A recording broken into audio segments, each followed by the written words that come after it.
Cassandra, and I'm just going to dive right in. I'm a PK grandkid, so I'm a little long-winded. So I've got my little notes here to keep me within a good time limit. But my goal today is to shed a little light on the life of Miriam with hopes that you become a brighter light for the kingdom. Now, there's one particular fact about Miriam that we all, as individuals, especially women, can relate to. And that is that she had a mouth. And her mouth got her into a lot of trouble. So I want to take y'all on a journey with me. But before we go any further, I have to take a moment to define Miriam's name. Miriam's name means sea of bitterness. And the bitterness that dwelled within Miriam was the core of her issue. Now, even though Miriam was a prophetess, she was a leader, she was beautiful, she was intelligent, well connected. I mean, she was Moses' sister.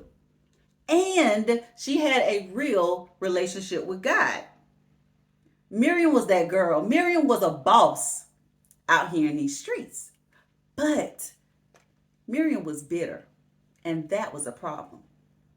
So for a few minutes, I want to speak to you using the topic, just beyond the bitter. Now, I know that we each have something that has taken place in our lives that we feel we are entitled to be bitter about. But bitterness is a feeling within that is connected to the heart sins that God hates the most, which are pride, rebellion, and unbelief. First, let's define pride. Pride is a feeling of deep pleasure or satisfaction derived from one's own achievements. Now, from the story told in the book of Numbers, we see that Miriam has somewhat of a pride issue within because she felt entitled by her title to be and do more than she was appointed or ordained to do. She was ordained to be a prophetess, but she was focused on the wrong prophet. She was ordained to be a leader of worship. Instead, she was leading conversations that God wasn't pleased with. She was a sister with purpose, but she wasn't fully focused on her purpose. She was focusing on the purpose of someone else. Now, somebody might be saying, Sandra, you ain't talking to me. That ain't got nothing to do with me. Well, let me make it plain. 2023 style. See, sisters, we got parents trying to be everything to their children but a parent. And since this is an event for women, and I'm sure we got some boy moms out there, we're going to make it real plain. We have mothers trying to be their sons' spouses instead of being their mothers. Sister, be a parent. Let your child's spouse be a spouse.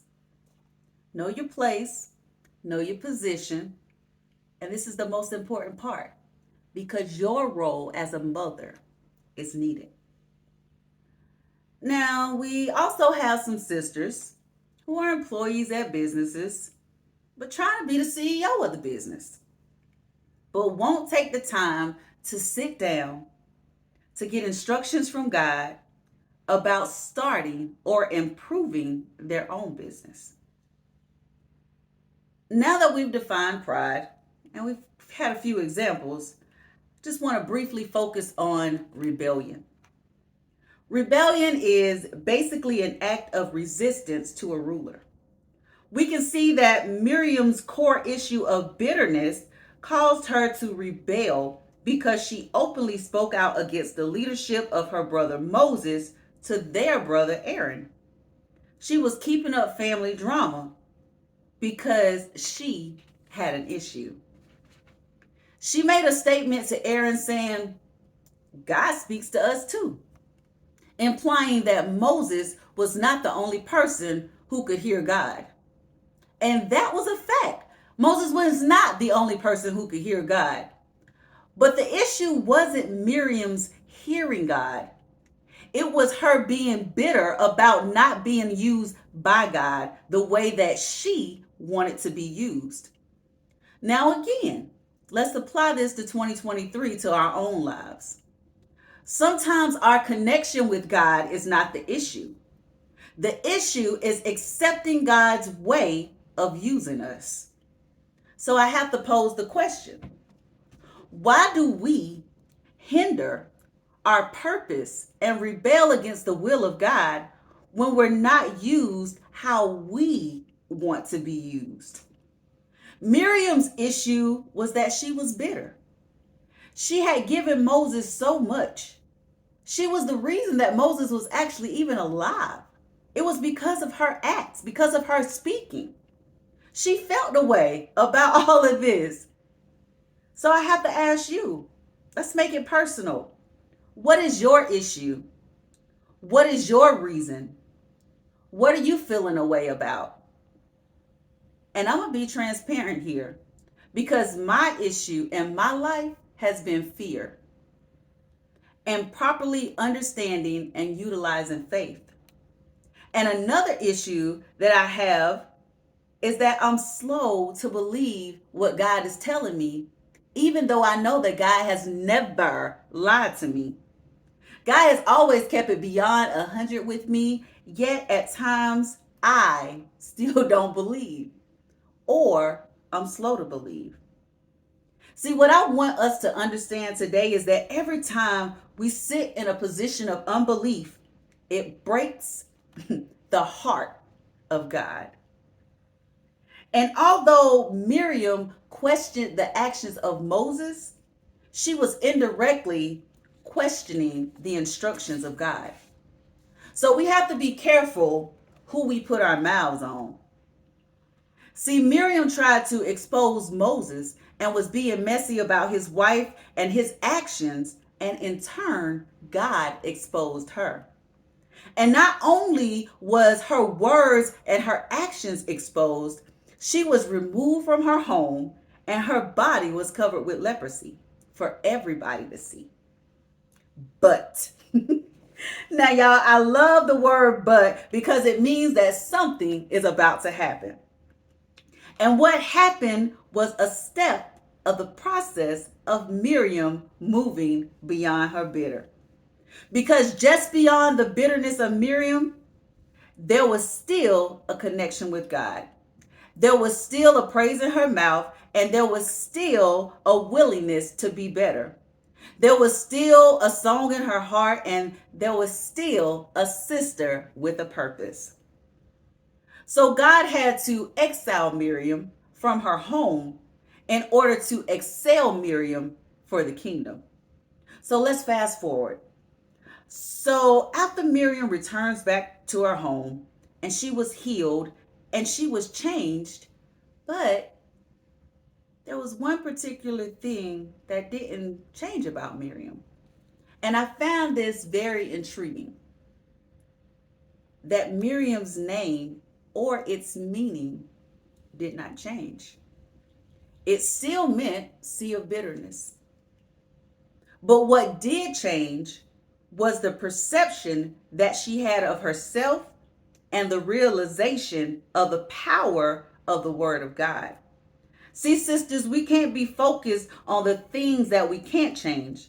So we have to remain focused and in a proper position to focus on just being aligned with God so that the ultimate change within can take place. Because change is necessary to go just beyond the bitter.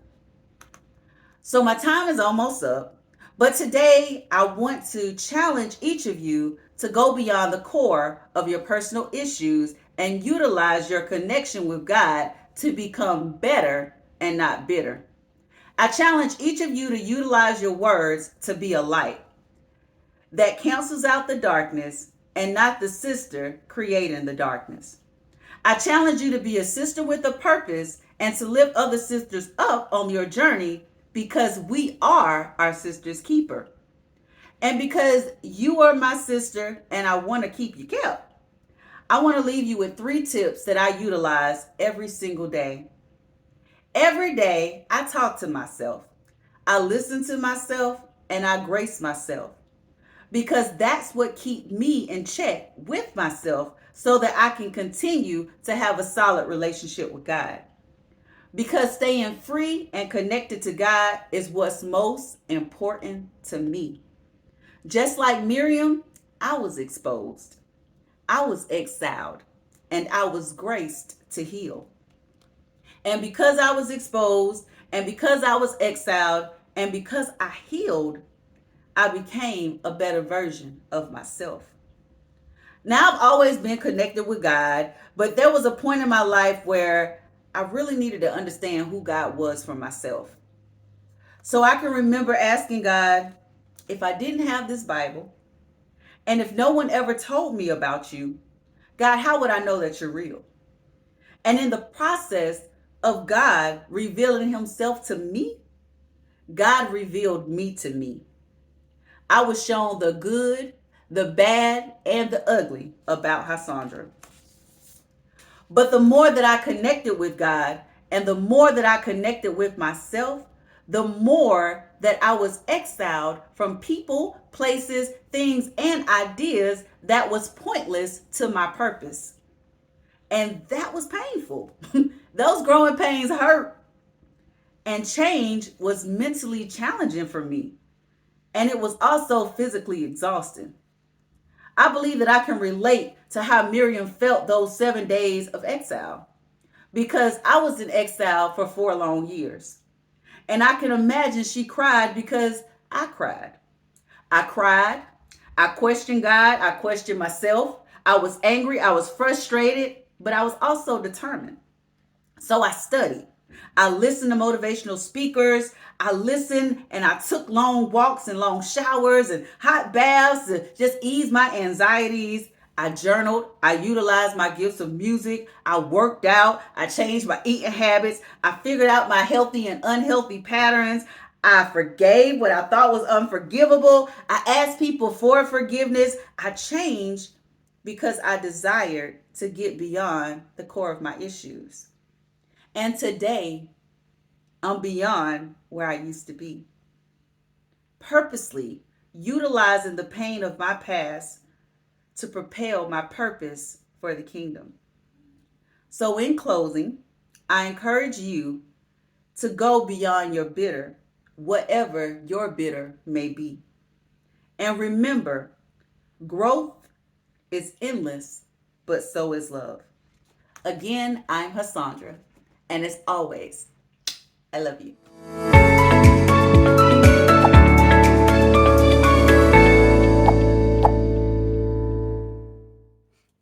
Hello to my sisters with purpose. I've told you a little bit about Miriam. Now, I want to tell you a little bit about me. So, I am the owner of Don't Overthink Me LLC.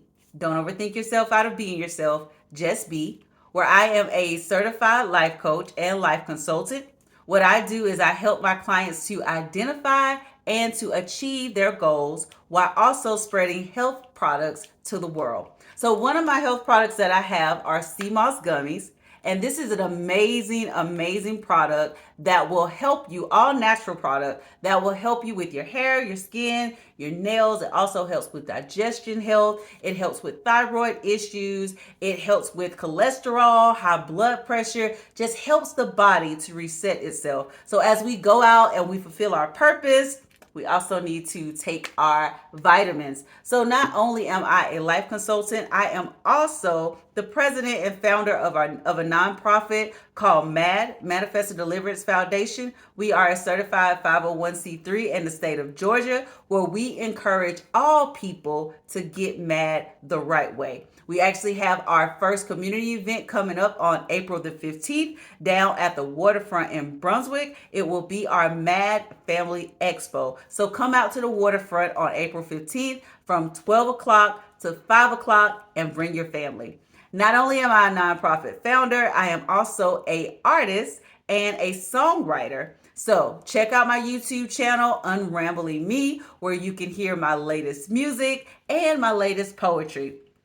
And lastly, I am an author as well. So this is my latest book, Unattached the Final Season. And this book is my 20-year journey of discovering the authentic me in the area of romantic love. So this is an amazing book, not just because I wrote it, but because it's a really great book. It's a universal book, and there is something for everyone. I don't want to spoil it, but just know that if you turn the pages of this book, you will change your life for the better.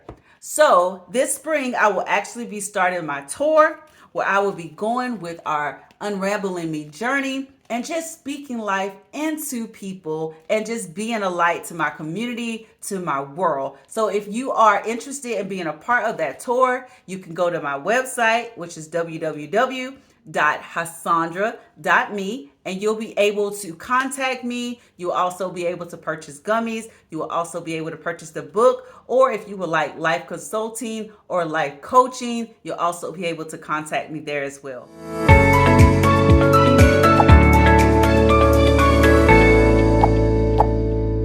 Okay, sisters, here's an exclusive of my intro track to my book, Unattached, the Final Season, and also a look at my website. Hope you enjoy. Fly, fly, fly, fly, like an eagle in the sky. Fly, fly, fly, fly, like an eagle in the sky. Fly, fly, fly, fly, like an eagle in the sky. Fly, fly, fly, fly. I've been burning bridges with myself, so I won't return where I came from. Having conversation with myself, visiting the hurt that I've grown from. Now I'm stronger in my mind, wiser with my time, patient with myself, living, taking my next step with me, my life. Me, my me,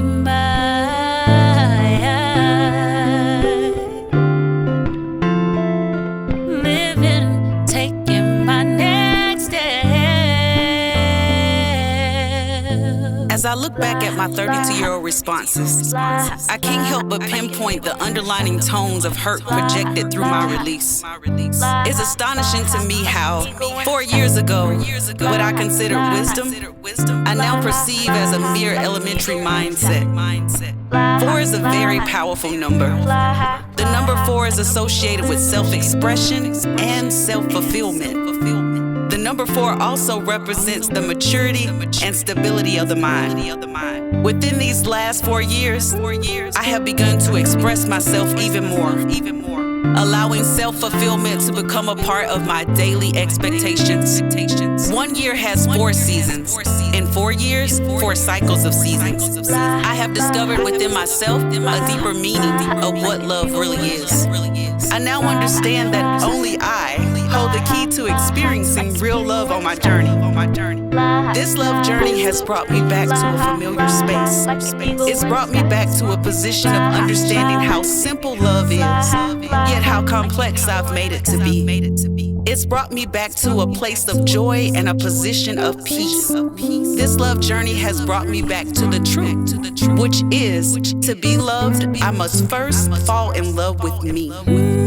I took this knowledge and ended the cycles of seasons that no longer serve my life. I ended the cycle of hurt, disappointment, rejection, blame, grief, silence, harvesting of feelings, negative energy, doubt, fear, and any other emotion that has hindered me from becoming a better me.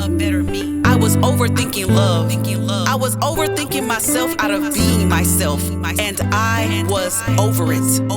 Today I am so thankful for my journey and that I have decided to be unattached from my attachments. Daily I remind myself that to obtain who I want, I must first understand and become who I am. I am Hassandra, and this is my final season. I am unattached and transitioning into the birth of Hassandra, the authentic.